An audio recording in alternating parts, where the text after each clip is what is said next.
कहानियां जो दिल को छू जाएं, राज जो मन के भीतर छिपे डर को उजागर कर दें और रिएक्शन जो सच को बिना लाग लपेट सामने ला दे।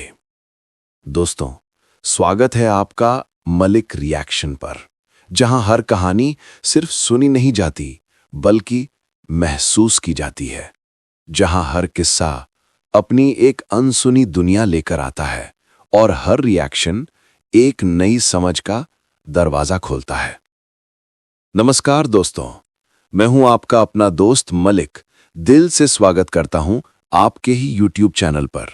आशा करता हूं कि आप सब स्वस्थ हों, सुरक्षित हों और मुस्कुराहट के साथ जिंदगी को गले लगा रहे हों। तो आइए आज की इस बेहद खास कहानी की शुरुआत करते हैं। एक ऐसी कहानी जो डर को समझ में बदलेगी, नजरिए को गहराई देगी और आपको आपसे मिलवाएगी। आज की कहानी का नाम है लंबी नींद का रहस्य।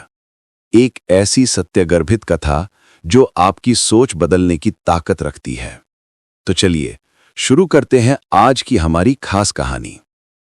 अरण्यपुर, एक शांत हरे भरे पहाड़ों के बीच बसा गांव। यहां एक बुजुर्ग साधु रहते थे, धर्मनाथ बाबा।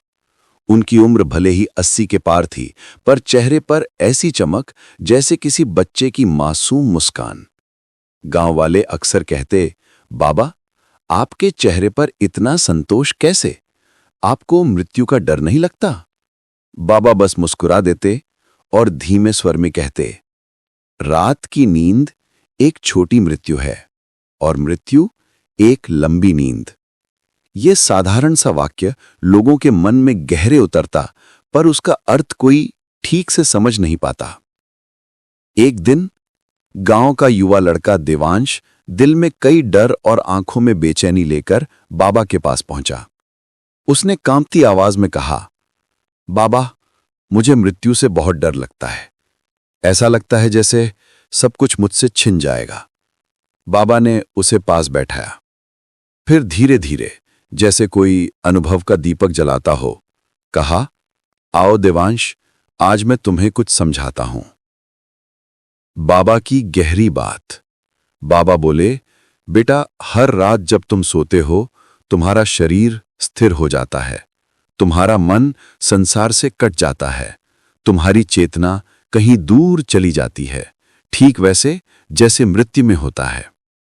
देवांश बीच में ही बोल पड़ा, तो क्या हर रात हम मर जाते हैं? बाबा हंस पड़े, छोटी मृत्यु, हां, और सुबह जब आंख खुलती है वो पुनर्जन्म है। हर सुबह हम नए सिरे से लौटते हैं। फिर बाबा ने अपनी बात और गहराई से समझाई। सोते समय तुम न किसी दौलत के मालिक होते हो, न किसी पद के, न किसी झगड़े के। सब कुछ पीछे छूट जाता है।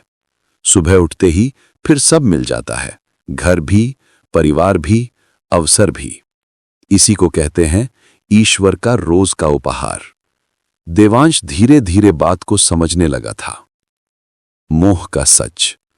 बाबा ने थोड़ी देर बाद कहा, मृत्यु से हम डरते नहीं, हम तो अपने मोह से डरते हैं। अपने शरीर, अपनी संपत्ति, अपने लोगों से अत्यधिक लगाव, यही भय का कारण है। फिर बाबा ने आसमान की ओर देखते हुए कहा, जो आज है वो कल नहीं रहेगा, और जो चला गया उसकी जगह नया आएगा। परिवर्तन ही जीवन है। देवांश की आंखें गहरी सोच में डूब चुकी थीं। सूर्योदय और एक नई समझ। बाबा ने उगते सूरज की ओर इशारा करते हुए कहा, देवांश, हर सुबह जब तुम उठते हो, समझो तुम मृत्यु के मुंह से लौट आए हो।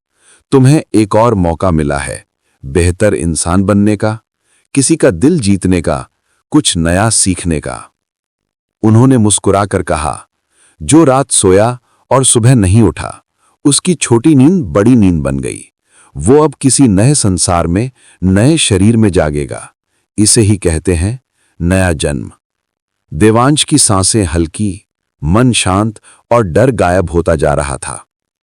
देवांश का परिवर्तन। उसने भावुक होकर कहा, बाबा, आज मुझे पहली बार समझ आया कि हर सुबह उठना कितना बड़ा वरदान है। अब मैं हर दिन का धन्यवाद करूंगा। बाबा ने उसके कंधे पर हाथ रखते हुए कहा, यही समझ इंसान को निर्भय बनाती है। जो सुबह को उपहार मान लेता है वो जीवन भी सुंदर जीता है और मृत्यु भी। उस दिन से देवांश का जीवन बदल गया। हर सुबह वो कृतज्ञता से भरकर उठता, हर रात शांति से सो जाता, जैसे वो जीवित रहना भी समझ चुका था और मरना भी। सीख: जिसने छोटी मृत्यु यानी नींद को स्वीकार कर लिया वो लंबी मृत्यु से भी नहीं डरता। हर सुबह जीवन लौट आता है। अगर आज की कहानी आपके दिल को हल्का सा भी छू पाई हो, आपको कुछ सोचने पर मजबूर कर गई हो, तो दोस्तों वीडियो को लाइक जरूर करें। और अगर आप ऐसी ही नई नई भावनाओं से भरी जिंदगी सिखाने वाली कहानियां सुनना चाहते हैं तो मलिक रिएक्शन को सब्सक्राइब करना ना भूलें। हम बहुत जल्द फिर मिलेंगे एक नई कहानी के साथ, एक नए एहसास के साथ जो शायद आपकी जिंदगी में एक छोटी सी रोशनी जोड़ दे।